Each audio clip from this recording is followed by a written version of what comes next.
Hello, everyone. I am the Comics Kid 2099, and I am joined today by Connor Nielsen. Hello, Connor.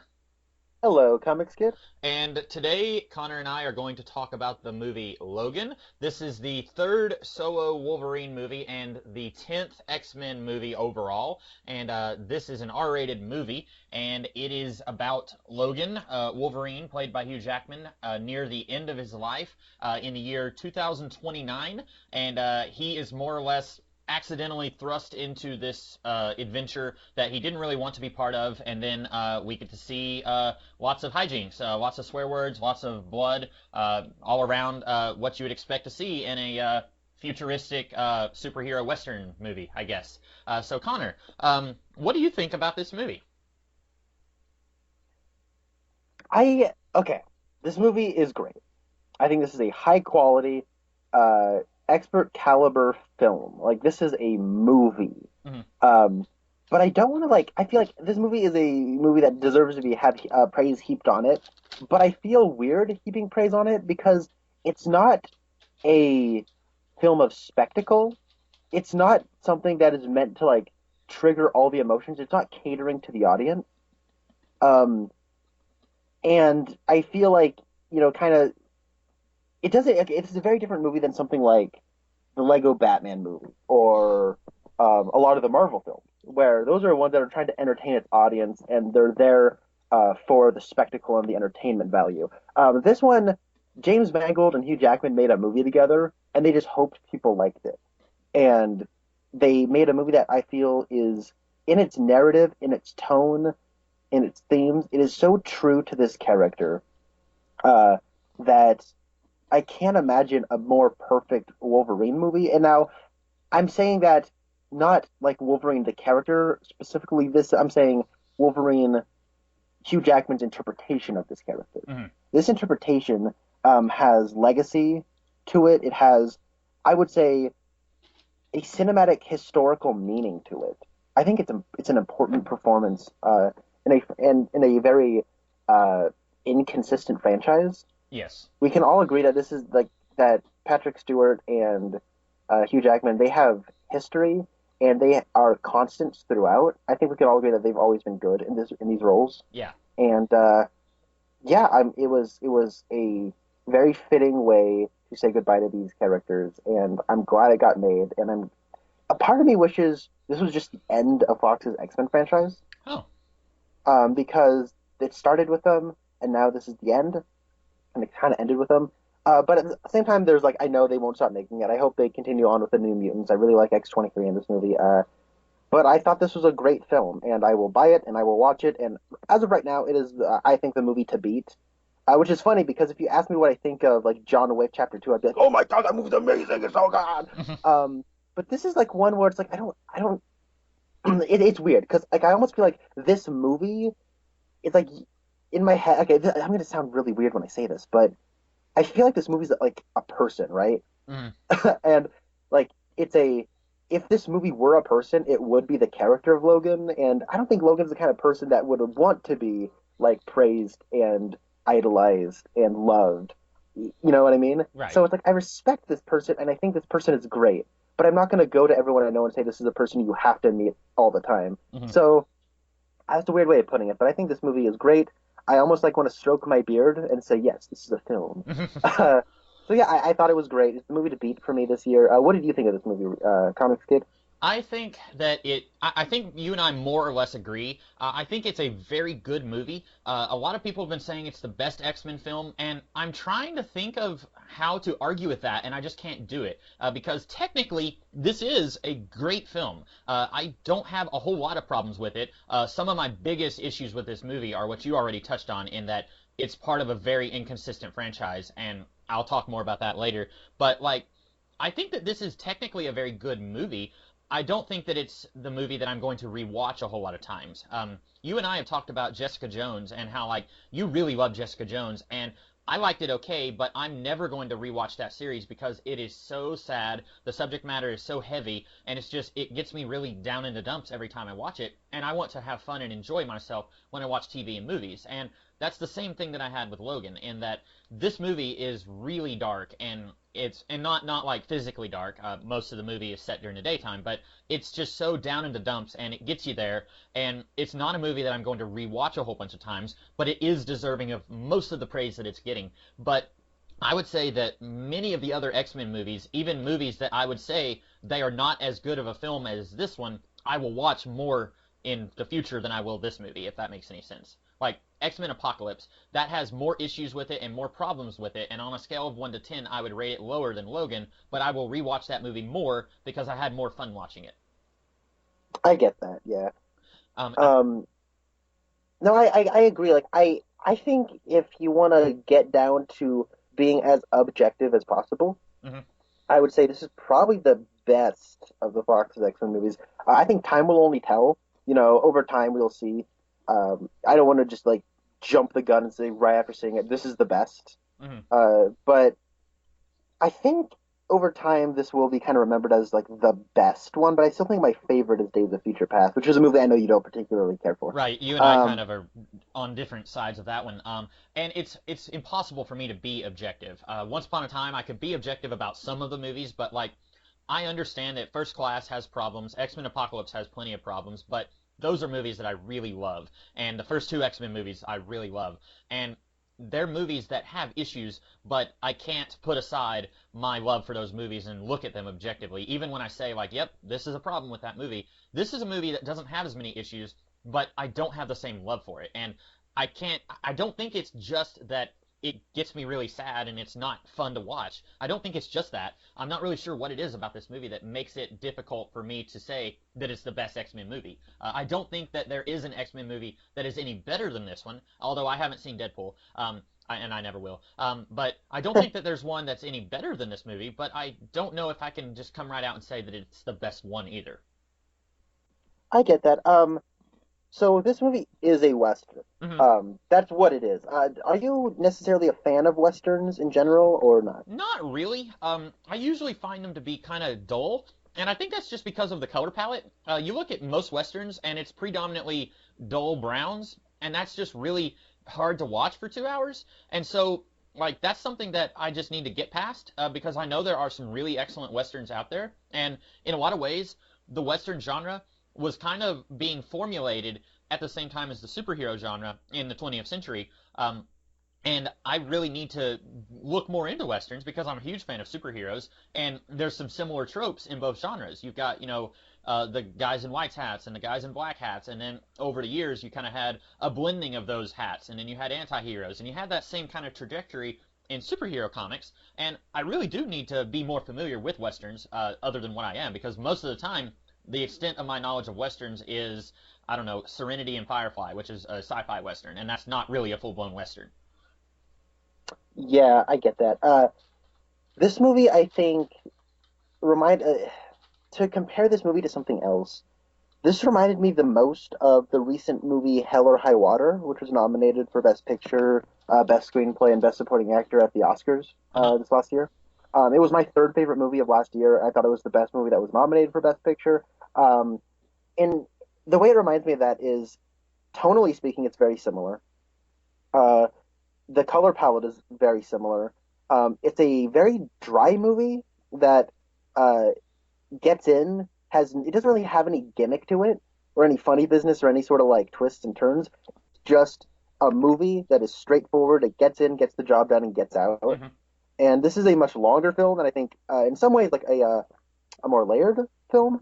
But it is very similar in you're watching these people going on a journey, and it's not. I don't want to say it isn't cerebral because I do think it gives you a lot to chew on, but it isn't a very glitzy. It's not. It's stylized, but not in a Guy Ritchie sort of way. Hmm. That I think a lot of people think. When I think stylized, it's not Quentin Tarantino's X-Men. And I don't know where I was going with this, but no, I do think that the Western genre is something that a lot of people say they don't particularly care for. Hmm. But then, and I'm not saying this is necessarily the case with you, but I'll ask people, "Oh, what westerns have you seen?" And they say, "Oh, I haven't seen westerns." So how do you know you don't like them? It's like, you know what I mean? Uh, I've seen a few. My dad is a big fan, so growing up, I watched a few here and there. His favorite is a Tom Selleck movie called Quigley Down Under. And then I've seen bits and pieces of some westerns. I don't know other than like Quigley Down Under. I'm not sure if I've seen like a full blown western. I've seen lots of just fragments of western movies though.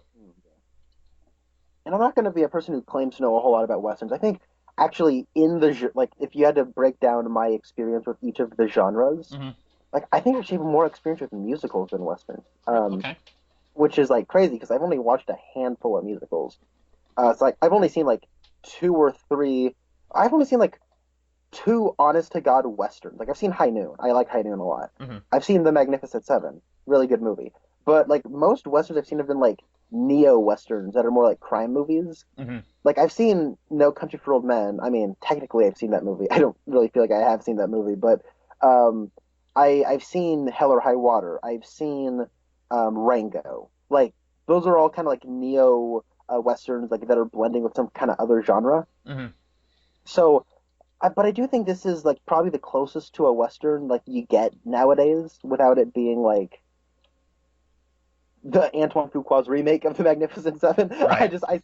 I guess I have seen both like John Sturges' Magnificent Seven and Antoine Fuqua's Magnificent Seven. Hmm. Um, take us somewhere because I feel like I've exhausted that point. Okay, so um, one thing that I guess I'll just go ahead and talk about this. You mentioned that the X-Men movies from Fox have been very inconsistent, and that is absolutely true.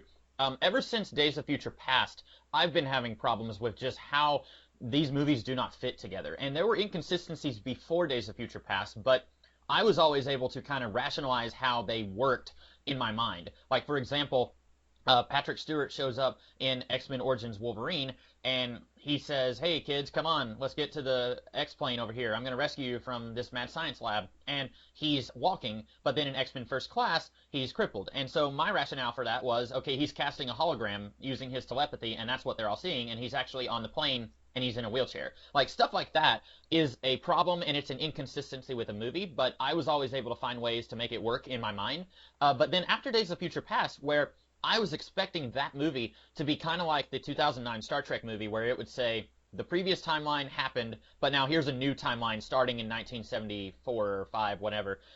Starting in this point in the 70s, we're going to have a brand new timeline. That's what I expected to happen, but ever since then, it's like each movie, we're not really sure how it fits in the X-Men timeline. Like, Deadpool is just kind of in this limbo. We don't really know where it takes place. And then, like, X-Men Apocalypse happens, and it's very clearly a sequel to X-Men First Class and Days of Future Past. And then the Wolverine, it happened, and it was kind of sort of leading into Days of Future Past, but now it's part of the previous timeline, and like there's all these inconsistencies, and it's really difficult for me because I don't know if I should judge this movie on its own or if I should judge it as part of a larger whole, because I think that I should judge this movie on its own, and when I do that, I say that it's pretty darn good. But when I look at this as part of a franchise, which it is, I'm having a lot of problems with it. And I think most of that is nitpicky, but there are some things where I'm legitimately thinking that is a problem. For example, one thing that's kind of a nitpick, in this movie, I was never sure if Wolverine is actually a celebrity that people recognize, or if his identity is more or less concealed. Because the bad guy, the leader of the Reavers, he gets in Wolverine's car, and Wolverine runs a chauffeur business here, or he's a chauffeur. And then this guy gets in his car, and he says, "Oh, you're the Wolverine. I recognize you." And obviously, he knows who Wolverine is because he works for the same organization that gave Wolverine his adamantium skeleton. But then you've got this other lady who recognizes him in a cemetery, and she just starts screaming, "Hey, you're the Wolverine. I need your help." And the way Logan acts, he's like, "Leave me alone." Like, this happens to him all the time. Like, people are just like, "Hey, it's one of the X-Men." And, like, there are X-Men comic books that exist in this movie, and so the X-Men have been turned into these legends over the years. And I would say it's, I guess by this point in the chronology, it's been about 70 years since the X-Men first appeared on the scene. So they've been turned into these legends. And so you look at the comic book, and Wolverine is there in a costume, but then Professor X is there. So, like, do people know who Professor X is? And then if that's the case, like at one point, Wolverine and Professor X, they are staying with this family that they helped because their horses escaped on the highway. So Logan and the professor helped them get their horses back in their truck. And you have to wonder, do these guys know who Wolverine and Professor X are? Because they don't act like they know. But then near the end of that act of the movie, the dad of that family, he kind of seems to know. So like that's one of those things I wasn't really sure what's going on here. And going back to Days of Future Past, that movie created a new timeline. I was talking to someone else, and he and I almost came to the conclusion that this movie takes place in a third timeline. It's not in the original trilogy timeline, and it's not in this new timeline set down by Days of Future Past. We think that it's yet another timeline that's completely separate from those two. And again, I'm okay with that, but it does make it hard for me as a fan to talk about this because, like I said, I'm having trouble deciding should I look at this as part of a larger franchise or should I just look at this as a movie? I get that. I actually never even considered, like, I completely forgotten about Wolverine's kind of being a bit of a minor celebrity. Hmm. Um, I think that, well, hold on, now let me think about this. I think that the woman who's begging for his help and the guy with the robo arm, Hmm. um, they both worked at the place that like were Yes. creating the new mutants. Yes, So I they think both they would did. have known who he was. Yeah, but then his reaction when she was like, "Hey, you're the Wolverine," he's still kind of acting like, "Oh, not this again." Like, if his identity is a secret, and these two people both only know because they work for Alkali Properties or Yeah. whatever, then And also more to your point, there was like they say, oh, there have been Wolverine sightings. oh So it's yeah, like I guess other people would be more aware. I didn't even consider that. right, and it's just one of those things like I'm not sure if that's a problem or not because it's such a minor thing. It's kind of like people who complain about, well, how did Batman get back to Gotham City in The Dark Knight Rises? Well, really, are you going to complain about that? Like, it's one of those things like I don't think it's really a problem, but it's just something that came to mind when I was watching the movie. No, that's good. I didn't pick up on that. It's weird to talk about this movie because it's like it's such a personal experience Hmm. that you can't really fault anybody for like not necessarily having a similar experience to Right. you because it does feel like so personal. It's also so straightforward, and I think it's so good in ways that anybody with eyes can see Hmm. that it's like explaining them is almost futile, whatever the word is, Right. because like, oh, I mean, it's great because there's themes of family, and the closer they get to Wolverine's original home, Canada, the more he kind of realizes his purpose in life, and he has a child with him, and there's this idea of borders, and it's like, yeah, like you can really pick up on that. Like, Hmm. there's plenty of time for you to like breathe and like soak in what is happening in this movie. Like, oh yeah, see, it's like they're a family, right? He's what's his name? Professor X is uh been really the father figure to Wolverine and the closest thing he has to a dad. Now he actually has like a genetic daughter, Hmm. and then there's the part where they have to play family. It's like it if the movie like if the movie doesn't act like it's so clever for drawing that comparison, Hmm. like it just kind of does it, and that's what kind of makes it cool. Is that it doesn't think it's so clever. It just is telling its story, And and it then isn't it they funny that out of all of the X-Men movies we've had, like the first three X-Men movies were basically just solo Wolverine movies that the X-Men were guest starring in. And then X-Men Origins Wolverine was a solo Wolverine movie that had a few X-Men guest starring in it. And we didn't really get this sense of family until very recently. Like X-Men Apocalypse has that going on, and then First Class doesn't as much. It's more of a brotherly bond between Magneto and Charles, but the other characters are more incidental. But we really didn't get this sense of family being a theme in the X-Men movies until the last year or two. And, that's been a thing in the X-Men comics at least since the 70s. You could even go back earlier than that and point to some instances of it being a thing even earlier. But it's really crazy that that's such a theme here with Logan because he is the definitive loner character. Like, if you ask someone to name a comic book superhero who is a loner, most everyone would immediately either go to Batman or Logan. And it's really crazy that this movie has family as such a strong theme in it, with him being that kind of character you wouldn't think would resonate with that theme.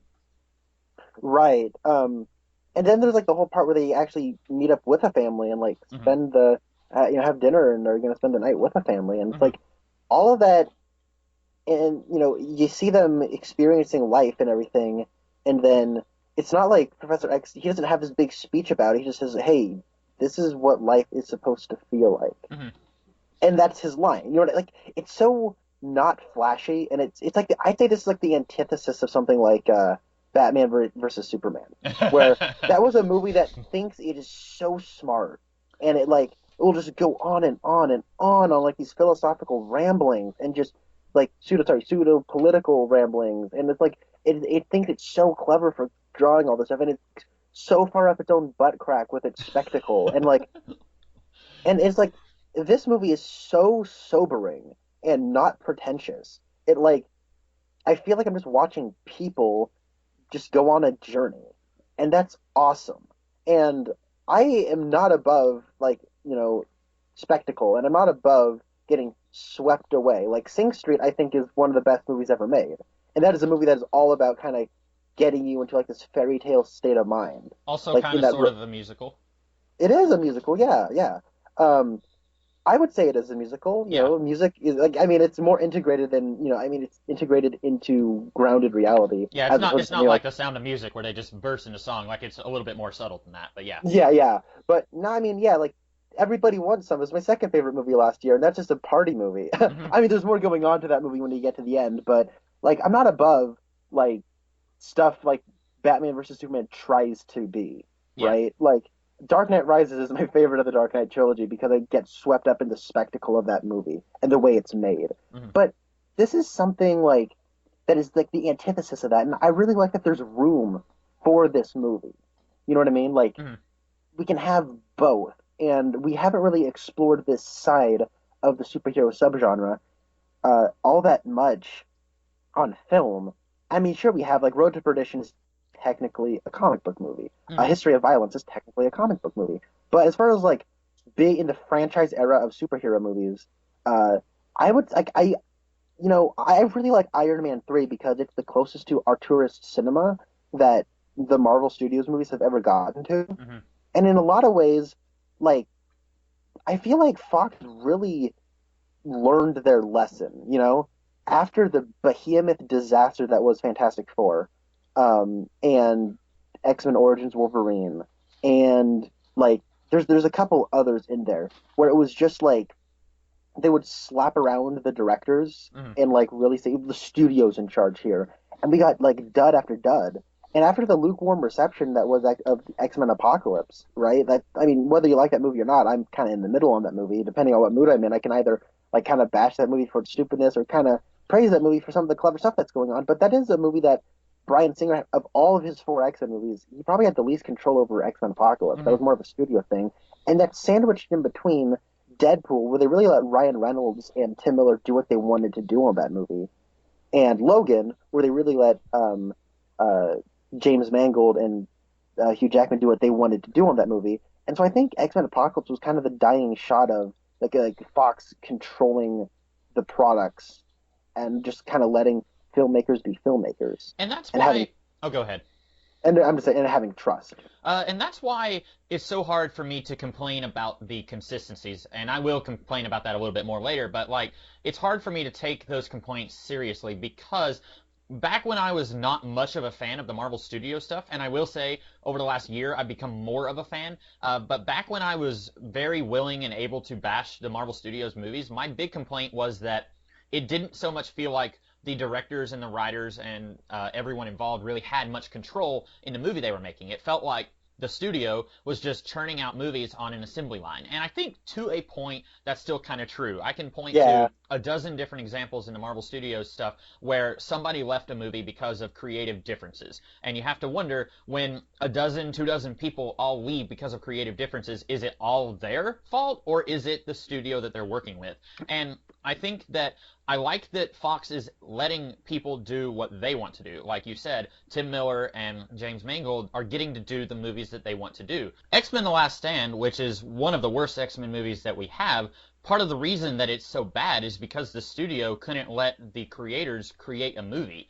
Bryan Singer wanted to wait a little bit on doing X-Men The Last Stand so he could do Superman Returns, and they couldn't wait for him. So then they handed over the director's seat to Brett Ratner, and then we had several of the writers who worked on X2 who wanted to work on X-Men 3, and then for whatever reason they weren't able to, again because of studio interference. So I think that this franchise, like you said, it's seen its fair share of studio interference creating weaker movies. Maybe not necessarily less enjoyable movies, because, like I said, X-Men Apocalypse has its share of problems, but I really enjoy that movie, and I'm not going to say that it's a bad movie necessarily, but I think we may be coming to the end of that. And I've said before that I would be totally fine if the X-Men movies just had absolutely no consistency at all, and they said, okay, next year we're going to do an adaptation of Rick Remender's Uncanny X-Force: The Apocalypse Solution, and then the year after that we're going to do an adaptation of Dark Phoenix Saga, and then God Loves Man Kills, or whatever. And they said, we're not going to have the same actors playing Wolverine. We might have 3 different actors play Wolverine in 3 of these movies. That wouldn't bother me. I've said before that I really would like that, but at the same time, it's like they're in between a rock and a hard place. Like, they kind of want to do that, but they also kind of want to pretend like they have a connection between all of these movies in this franchise. And so it's this weird halfway point that's really difficult for me to figure out what they're trying to do. But I really do, like you said, I appreciate that James Mangold and Hugh Jackman were basically allowed to create whatever movie they wanted to make here. Yeah, and going back to a question you had mentioned earlier, James Mangold did say this takes place in the future of the Days of Future Past timeline. Oh, did he? So, yeah, I guess X-Men Origins, X-Men 1, X-Men 2, X-Men 3, and The Wolverine all take place in the same timeline. And then X-Men First Class is like starts in that timeline, and then Days of Future Past splinters it and creates a new one. And in that new one, is X-Men Apocalypse, and then in the 80s, and then jumping into the 2010s, that's when Deadpool takes place, and then that's when this one takes place is in 2029 of that new timeline, is what I'm guessing. See, that's so weird because, like, everyone was so like, they were just amazed at the ending of X-Men Days of Future Past because they were like, hey, the original trilogy, they finally got a happy ending. But now we're being told that that happy ending was crapped on and all of the X-Men died and Wolverine and Professor X have to go into hiding in Mexico. Like, I'm almost now, I just kind of want to pretend like I didn't hear you say that, and I just want to say that this is in a third timeline, even though the director says it's not. Like, that just kind of deflates the ending of Days of Future Past, and that was an ending that never really worked for me anyway. But, like, it really doesn't make the ending of that movie, it makes it feel weaker whenever you say, yeah, they got their happy ending for 5 minutes, and then something horrible happened, and it was back to the status quo for all of them. Like, you know what I'm saying? It's really weird. And I think if this was just divorced from all the other 9 X-Men movies and it was its own thing, then it would be easier to swallow. Yeah, yeah, so it's crazy. Days of Future Past, that movie ended with this.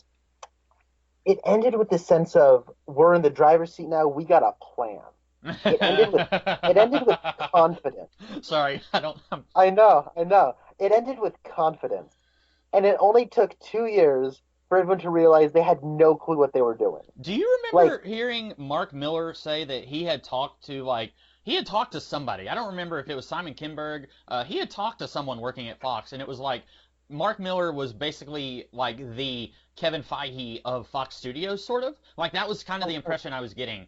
And it was like he had thrown out all these ideas and everything, and I was simultaneously excited and very worried because Mark Miller is a guy who, at times, I really love what he does, and at times I just want to stab my eyes out and not look at anything ever again. And, like, I wasn't really sure what to expect, but that was like 2 years ago that I read that, and since then, I have no idea if any of his ideas were actually used, or if that was just a false report, or if he was just kind of exaggerating and just was hanging out with Simon Kinberg and gave him some free suggestions. Like, I'm not really sure, because since then, like, the Fantastic Four reboot, I don't think that's going to keep going with the new franchise, or at least I really hope it doesn't. I've heard some people say that it might. I'm kind of hoping that it just dies in the cradle. But, like, I'm not really sure, and obviously, like you said, the X-Men movies, they don't really have much of a plan. They're just kind of doing standalone X-Men movies that don't really tie into anything. Like, we've got Legion going on in TV right now, and it's not connected to the X-Men movies. So, like, I don't really know whatever came of that, of Mark Miller kind of being the creative consultant for these Fox movies. Yeah, I didn't even hear about that, actually. I didn't know anything about Mark Miller being involved. It may not have, and I said the Kevin Feige, and that makes it sound like he would have been more involved than what he was, because really, from what it sounded like, he was just going to be giving ideas. Kind of like how when Iron Man 1 came out, he and Brian Bendis and a few other comic book writers were invited to take a look at the story of Iron Man and give their input as to what they should do. It would have been more like that. He wouldn't have been actually like in a position of power over these movies, but it made it sound like he was going to be throwing out some suggestions for a future for these movies. And now I'm really not sure if he was actually involved in any of these movies like I was led to believe. I don't know what ever happened with that. Maybe not. I mean, sometimes you hear Uh, something and then nothing ever comes of it, and you don't really know what happened of it. Like I never saw any reports that that was undone. I just remember seeing that he was going to be involved with the Fox superhero movies, and then that was the last I heard of it. Weird. One thing that I did hear though was after the lukewarm response of X-Men Apocalypse, both financially and critically, um, Lauren Schuler Donner, she who has kind of been the producer on every single one of the X-Men movies, Yeah. she had said that they were quote reconfigurating their X-Men franchise, Oh, Laura. and I'm sitting there thinking, why? Like, shouldn't you have like A in plan? planning, in planning Days of Future Past, been like, okay, here's how we're gonna fix things, and here's our plan moving forward. That's when the reconfiguring happens. So it comes off as like, we had this idea of Days of Future Past. Oh, cool, let's do that. Oh, wow, that one really struck gold. Uh, then they dropped all that gold in the river, and I'm like, okay, we need a new plan to carry all this gold back to the. It's like, what are you guys doing? Oh, yeah. Yeah. It, so um, now about this movie. Is there anything else you wanted to talk about? Because I feel like we haven't really talked much about the movie. Uh, Caliban is in this movie, and he was in X-Men Apocalypse. So, That it is true. if it's the same character, he's in his 70s by now. And is Caliban a vampire?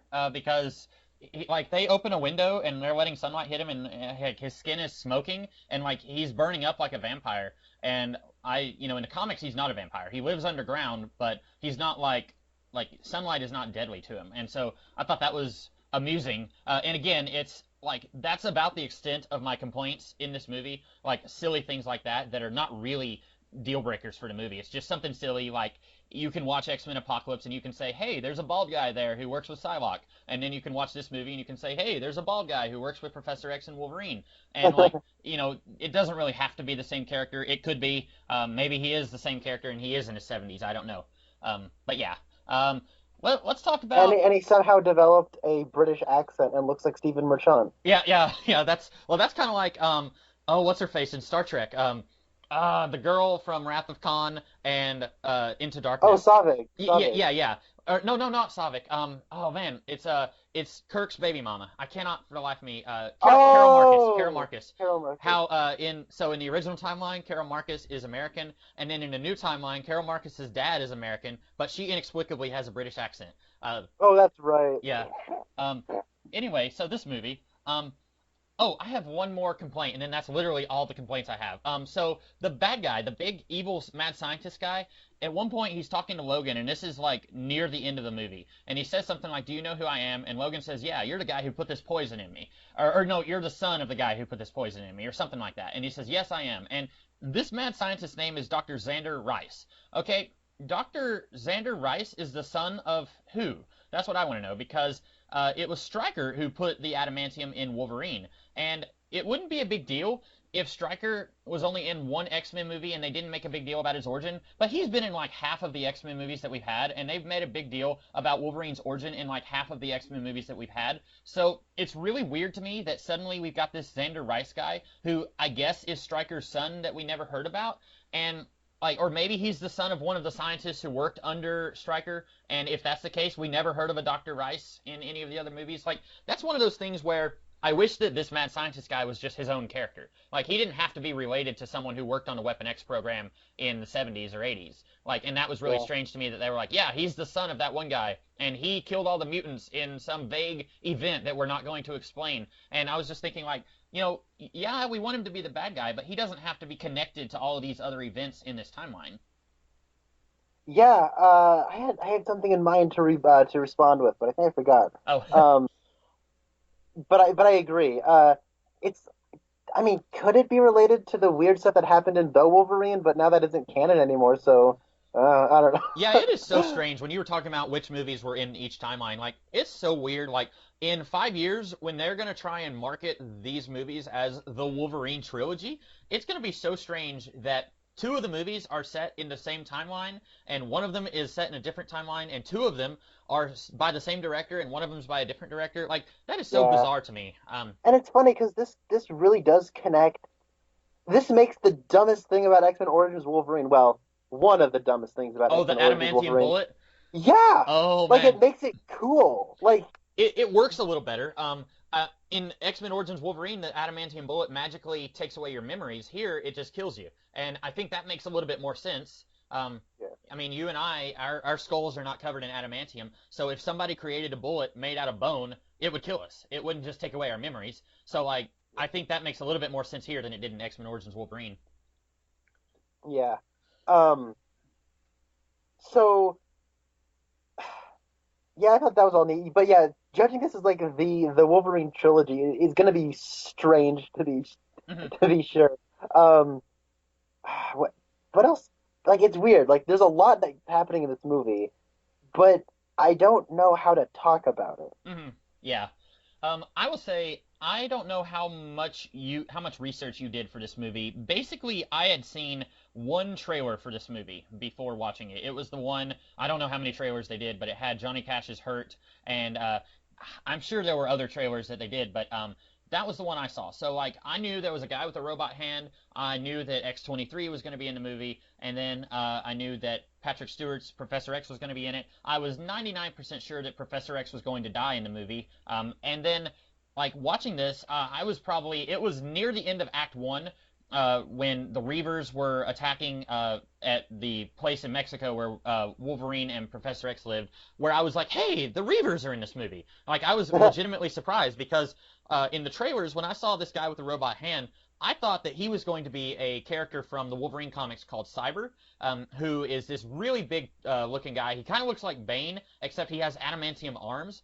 And I thought that it was going to be Cyber, or at least this version of Cyber. And so when I saw that multiple people had robotic limbs, it took me a minute to put it together. I was like, oh, it's the Reavers. Okay, that's kind of cool, because we haven't seen them in the movies yet. And I like the Reavers. Okay, they're basically just thugs. They don't really have much of a motivation of their own in the comics, and I would say that's kind of true here too. Like they don't really have much of a motivation. They're just working for another guy. But I like them. Okay, they have a neat visual.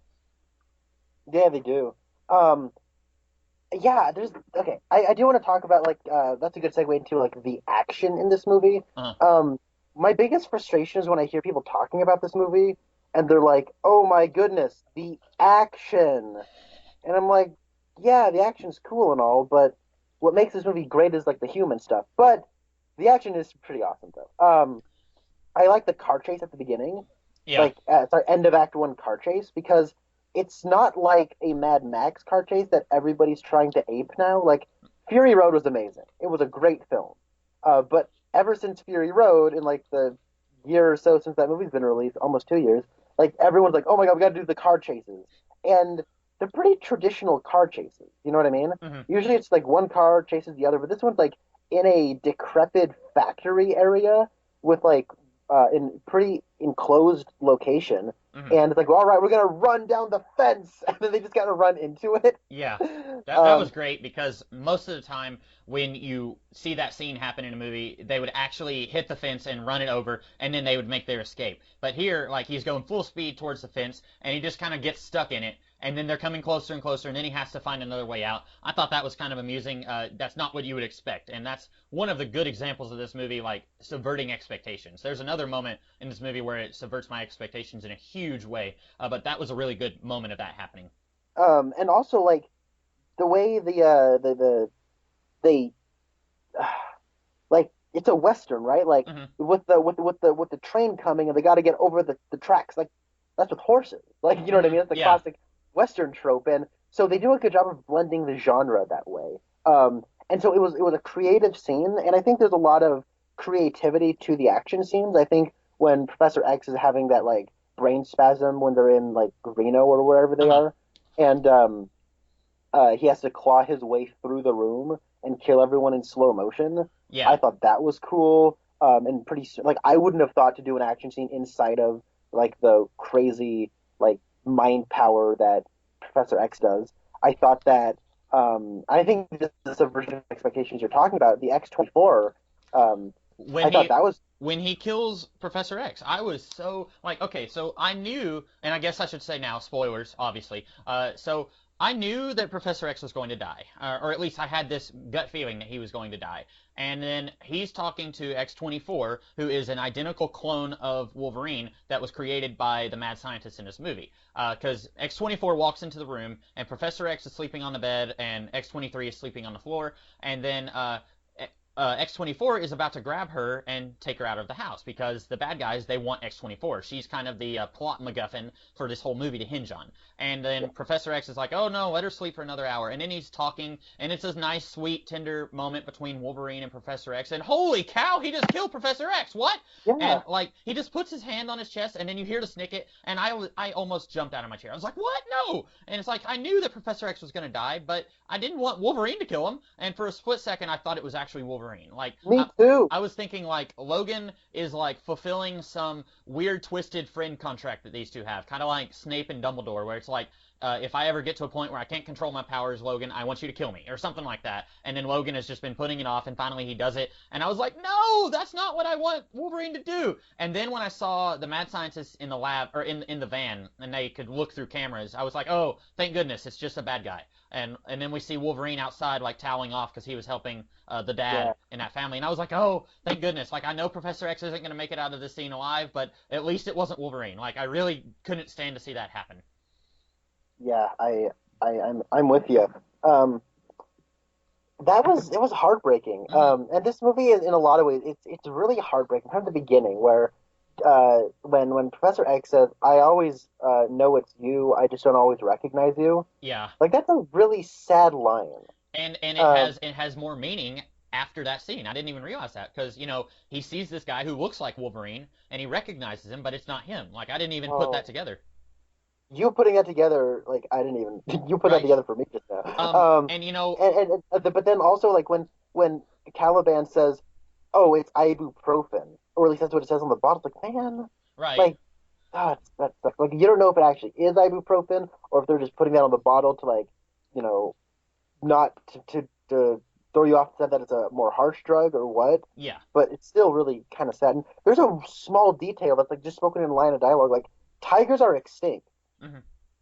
Like what? There's like little details like that that I think are really neat. It kind of reminded me of a movie that I just recently watched for the first time a couple of weeks ago, Children of Men, where they were talking about the cows and how they mutilated cows. I don't know if you've seen that movie, but it's sort of a similar movie where you've got this action hero who's not your typical action hero, and he's helping this younger girl evade capture by these evil people in this pseudo post-apocalyptic. I wouldn't even go so far as, well, post-apocalyptic in Children of Men, not so much here, but they're very similar movies now that I think of it. But yeah, that kind of reminded me of that movie.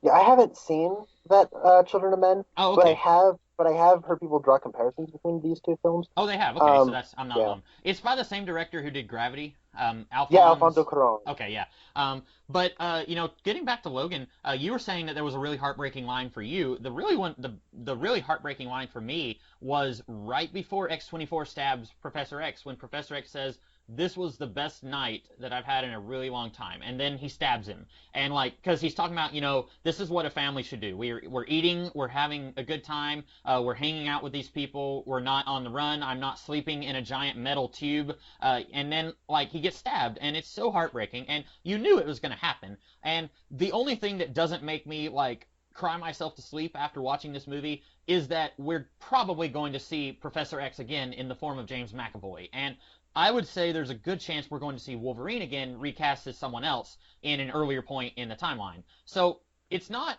extremely sad and heartbreaking to see these characters go. It's sad to see these actors go because, I mean, Hugh Jackman and Patrick Stewart, they've been playing these characters for longer than I've been reading comic books. Like for over half of my lifetime, they have been playing these characters, and it is so surreal to see them actually be letting go and saying we're not going to do anymore. And like with Patrick Stewart, I kind of thought that we had lost him a while back whenever X-Men: The Last Stand happened, and it's like, okay, that's the last movie for him. But then he shows up again in Wolverine Origins for 4 seconds, and then he shows up again in Days of Future Past, and then the Wolverine, and then here. And it's always a pleasure to see him, but at this point, I think we're pretty much done seeing Patrick Stewart as Professor X. And so, like, it's really, like, I don't think it's really hit me yet that this is the end of these portrayals of these characters, like you were saying earlier.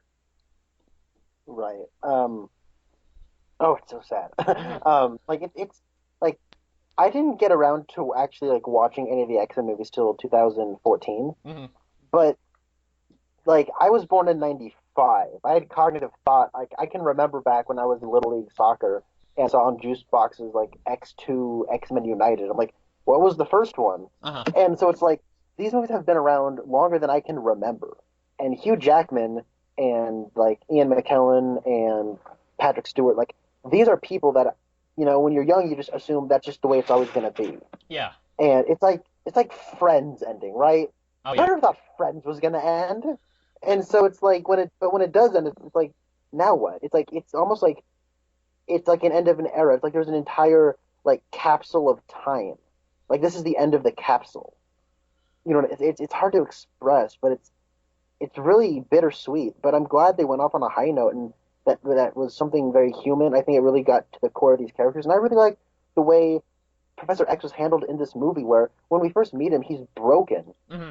but then having a child around and being able to mentor and father this child, like just going back to what made him happy, it melts your heart, but in a good way, and it reminds you that there's still a hope around.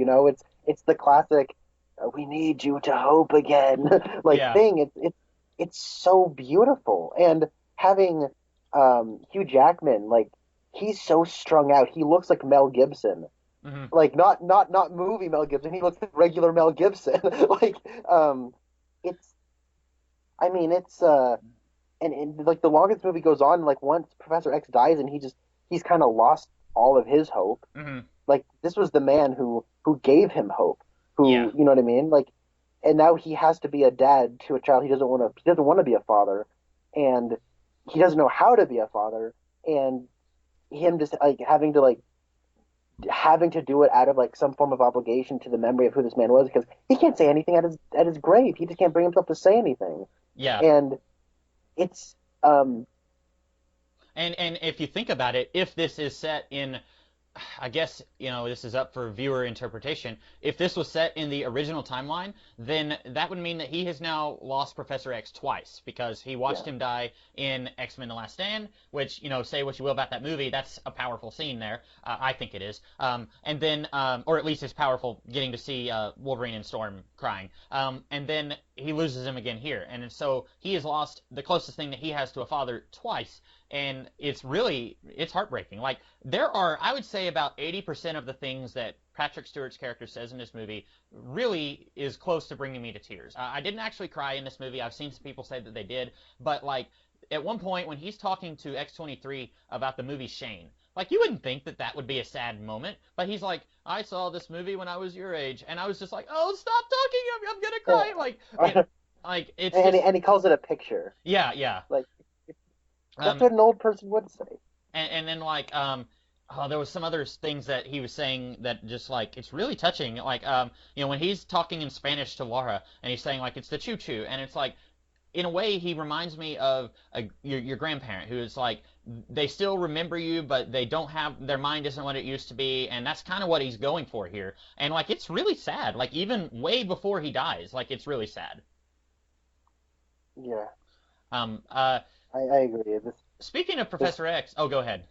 no, it's like this movie. I didn't cry, but I was emotionally drained and kind of wrecked.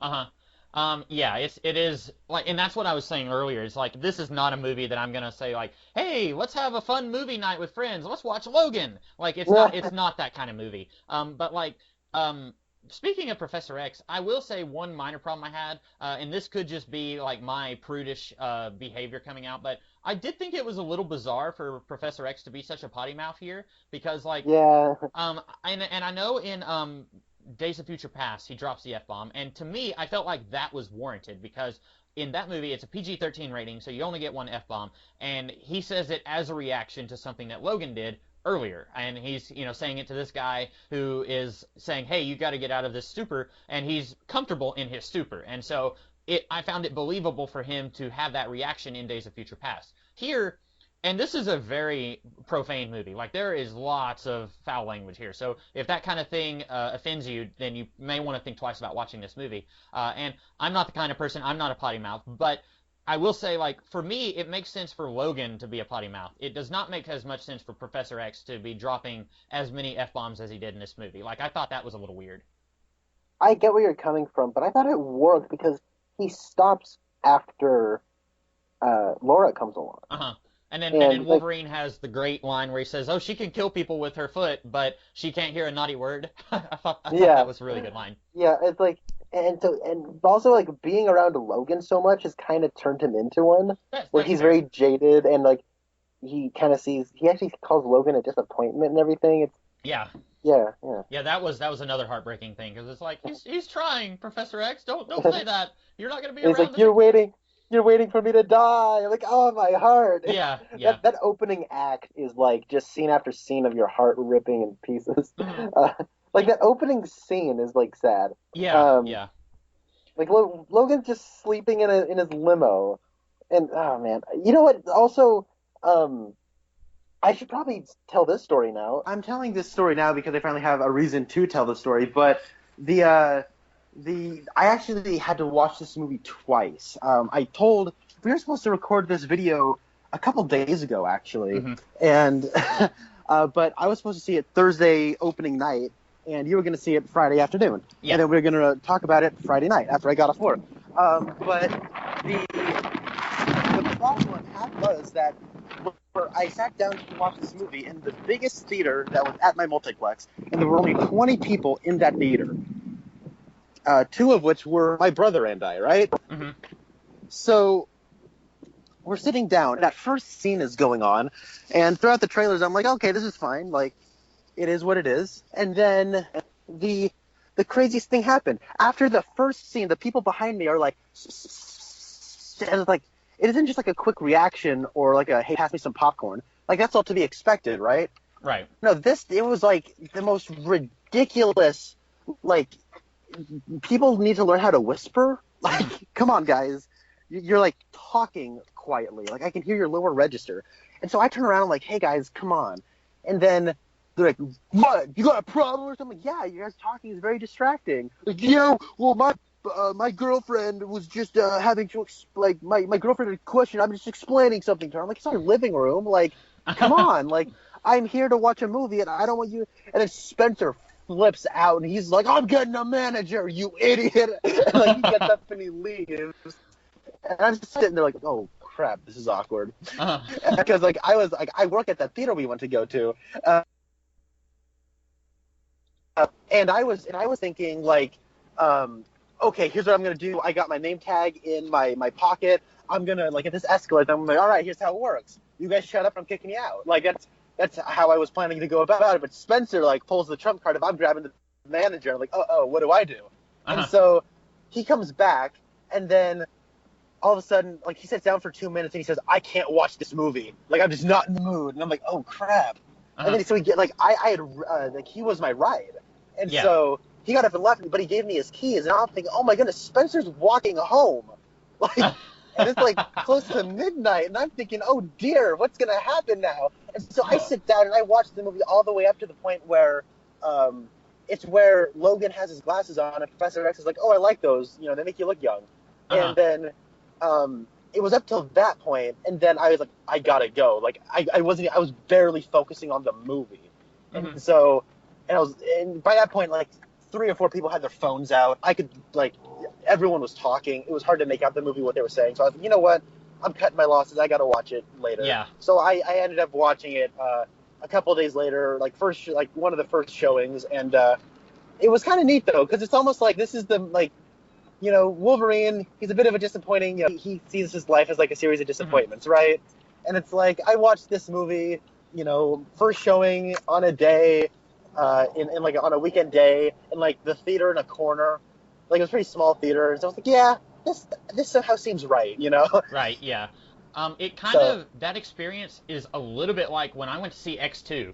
So while Connor was a 5-year-old, I was watching this movie, X-Men 2, with my mom in a theater, and it was like a month and a half after it had already been in theaters. Like, I did not go to the theaters very often, and for some reason, my dad and my sister were out of town, and I don't remember where they were. So it was just me and my mom watching this movie in the theater, and there were, I think, 4 or 5 people in the theater, and two of them was a teenage couple on a date, and I don't think they watched the entire movie. They were sitting a few rows in front of us, and they weren't talking, but they were both like playing their Game Boy, or they were on a cell phone or something. I guess early 2000s it was a Game Boy of some kind. And I was just thinking, like, what a waste. Like, why pay money to go watch a movie if you're not going to watch the movie and you're just going to, like, play your video game while you're in the theater? Like, I was more distracted by that than I was by the fact that they weren't really talking or anything like that. But you talking about that kind of brought that up. And I was telling Connor the other day when he was telling me that he had,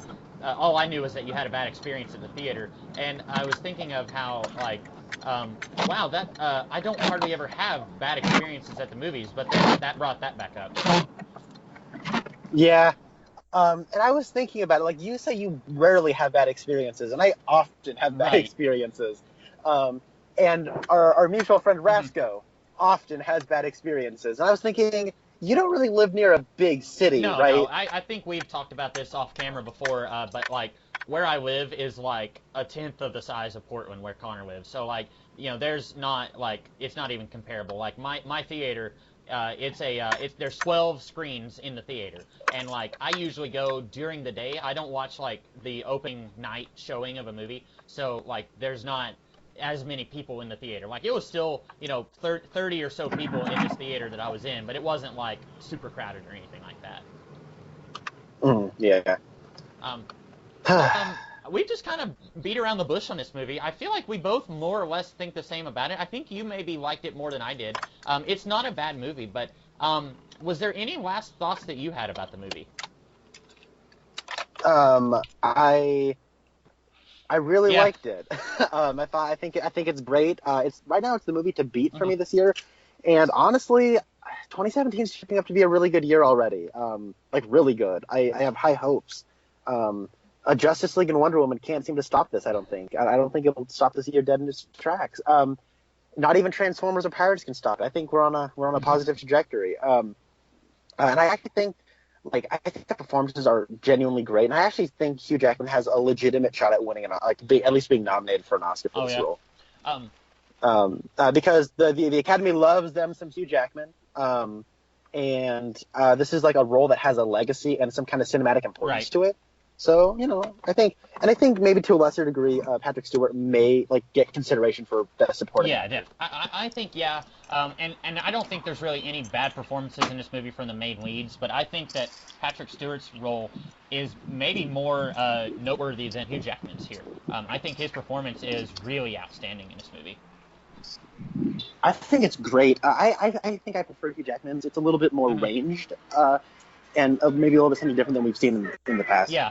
I will say there was one other, like, minor complaint that I had. I forgot about, and I said I was done complaining. But in the last act of the movie, when the soldiers are chasing the mutant kids, and I was just sitting there thinking, like, okay, I know that we need a big, strong knight in shining armor to come and save these kids, and that's going to be Wolverine. So none of these kids can really fight back. But, like, I was thinking, every single one of these kids is a mutant, and none of them are using their abilities. And then, like, after Wolverine comes in and starts killing soldiers, then the mutant kids start fighting back. But I was thinking, like, okay, this kid has got Storm's powers, and I'm assuming that genetically he's a clone of Storm, kind of like X-23 is a clone of Wolverine. Maybe that's how I saw it. But, like, he has Storm's powers, but then he doesn't even use those powers when he's running from them. And I was thinking, like, you know, these kids are a small army of mutants. Like, they could probably fight back and do some damage while they're running away. And that was just one of those things where it's like, dramatically, there's no way to stop that from happening because, like, this is a movie that's already set up this plot device of mutant clones earlier in the movie,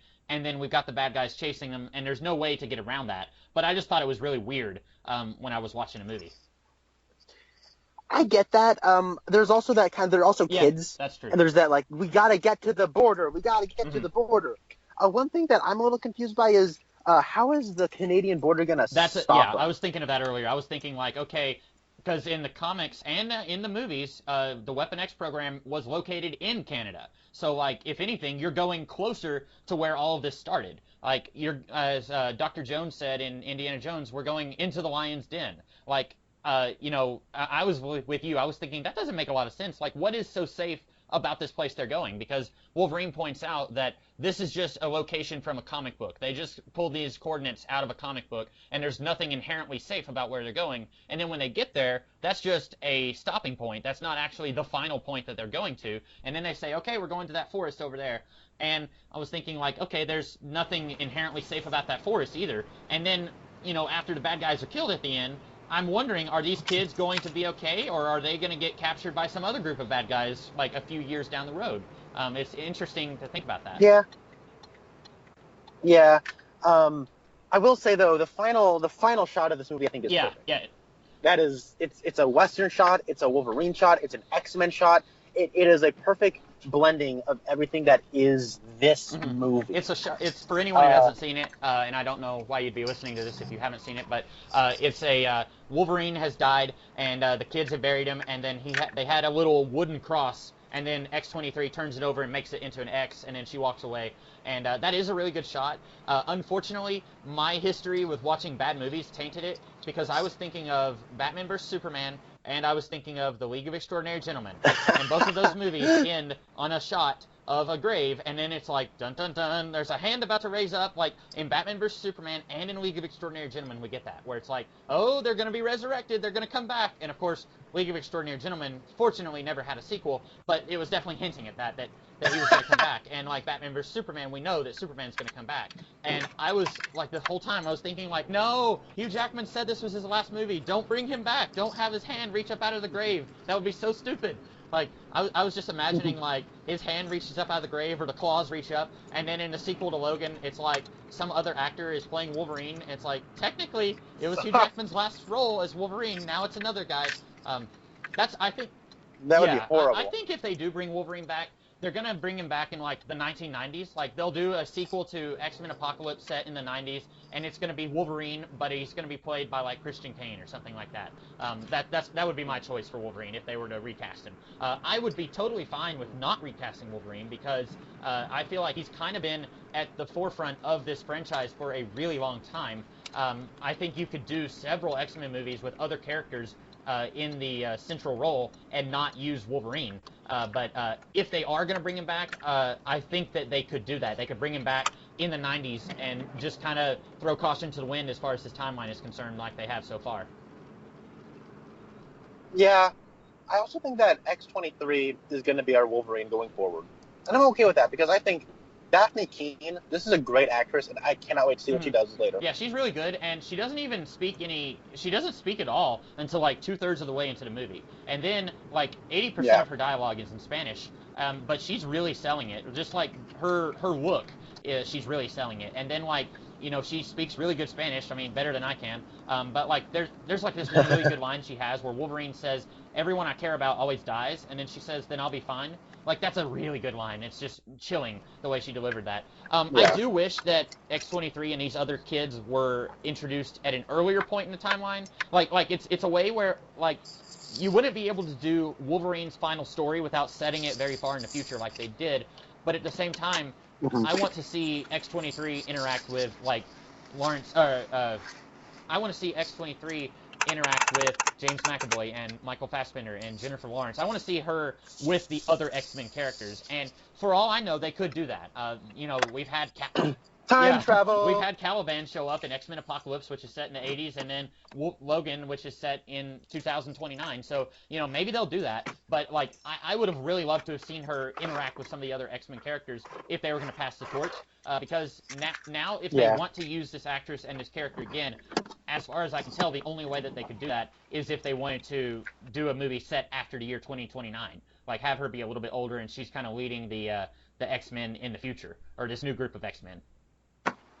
Are they like the New Mutants? They name dropped New Mutants. Did they? I didn't hear them say that. Yeah, it's early on. They're like, New Mutants. There are no New Mutants, Charles. They all die. Yeah, and that's a thing that's like, I kind of get the feeling that that was like a callback to House of M, where like all of the mutants on planet Earth were they lost their powers except for like 300 of them, and I kind of got the feeling that that was what they were going for, because the mad scientist of this movie, he was responsible for all the mutants going away, but we never actually find out what it is that he did. We just know that he did something.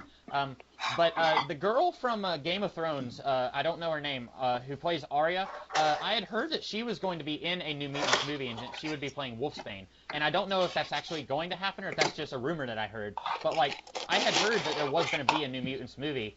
And so now I'm not sure if that's still going to happen, because we've been hearing X-Force rumors for years. Like, even before Days of Future Past came out, we were hearing rumors of an X-Force movie, and now that's been shelved. So maybe they had rumors of a New Mutants movie, and then they changed their minds. Maybe. Quick question: did you get the Deadpool like little teaser at the Yeah, front? I didn't care for that. I don't like Deadpool and I don't like Ryan Reynolds, and I didn't find his teaser to be funny at all. I know they're a Deadpool fan. I mean, I thought it was Well, amusing. I actually thought the movie had started, so it got me. Okay. But yeah, I don't think I'm not the biggest Deadpool fan either. I don't think it's nearly as clever as it thought it was. But I thought the one question I have: Nathan Summers is Cable, right? Yes. Is that who Cable is? Okay, cool. Wait, what? Was there a Nathan Summers name drop or something? Yeah, no, written on the phone booth he's in says Nathan Summers coming soon. Okay. Well, yeah, because they've been So- saying that Deadpool 2 is going to have Cable in it. And I never even saw the first movie, like I said. I don't like Deadpool from the comics. I've never really thought he was that funny or clever. A lot of people think that he is a really emotional character. I definitely don't think that. A lot of people really think that Ryan Reynolds is a great actor. I don't necessarily think that either. I think he was really good in the Amityville Horror remake. But other than that, every time I see him in something, he's always playing the same character. So I didn't really have any desire to see Deadpool. I get that. Well, that's about all I had to say about this movie. Did you have any last thoughts? Not really. I thought this was an excellently put together little movie. I'm glad it's doing very well. It made $85 million opening weekend, which is really good. So good for it. I'm going to buy it when it comes out. I'll probably watch it a few more times before the end of the year. I thought it was something special. Well, I know we ranked all the X-Men movies whenever we watched X-Men Apocalypse. It's going to be very impossible for me to do that. Like I said earlier, this is the best solo Wolverine movie that we've had. It's definitely, I don't really think it has much competition as far as that goes. Like, the Wolverine was okay, but it was not great. And I think this is a good movie. This is a really great movie. But it's going to be really hard for me to say, like, well, is it better than X2? Is X2 better than this? Like, I'm not really sure if I could even go into that. I don't think, like I said, I think that it's good, and I don't think any of the other movies are any better than this, but I don't know if I could say that it's the best one that we've had. I getcha. That makes sense. I like the Wolverine actually quite a bit. I had heard so much it was actually a movie, and I finally watched this year, and I thought that. I didn't think it was great. That was really good. Yeah, I remember liking it a lot more than Wolverine Origins. It's definitely better than that movie, but I had a lot of issues with it nonetheless. But it's one of those things where, like, I'm a huge X-Men fan, but I will go, like, in and out of being a huge fan. Like, I will just, like, burn through a whole bunch of X-Men books and movies, and then I will go a period of time where I don't read any X-Men and I don't really think much about the movies at all. And, you know, like, when I watched X-Men First Class, I wasn't really reading X-Men comics at that time. I was just really interested in the movies. And so, like, I kind of go through phases. And, like, right now, I'm just kind of like, this was a good movie, but I don't really have a lot to say about it. Like, everyone else seems to have more thoughtful things to say about it. Oh, certainly. Right? I guess that's about all that we have to say. Connor and I will be back sometime in the next week or so. We are going to talk about the second episode of Portlandia in our series of podcasts where we talk about different things that actors from Twin Peaks were in. So that's going to be the next thing that you will see and hear from Connor and I. And then later this year, I guess Connor and I will be talking about some other movies. I don't know what the next one that we will be talking about will be. I will be watching the Justice League movie, and then there will be some others before that, like Spider-Man and Thor and I know there's another Marvel movie coming out this year that I can't think of right now. Guardians is in a couple months. Guardians, yes. And then I'll be watching the King Kong movie. I'll be watching War of the Planet of the Apes. And I know Connor will be watching most of these. I don't know which of these that we'll be doing podcasts on, though. It's hard for us to line up our schedule, so I don't know if we'll be talking about all of those movies that I'll be watching. But Connor, you'll see Connor and I at some point in the future outside of our podcasts on the Twin Peaks actors. But that's about all that I have to say about Logan. And I believe, Connor, did you have anything else you had to say? No, sir. Alrighty, well, that's all that we have to say then, and you'll see us, or rather you'll hear us again in a week or two when we talk about an episode of Portlandia. In the meantime, I am the Economics Kid 2099. And I'm Connor Nielsen. And we will see you guys later.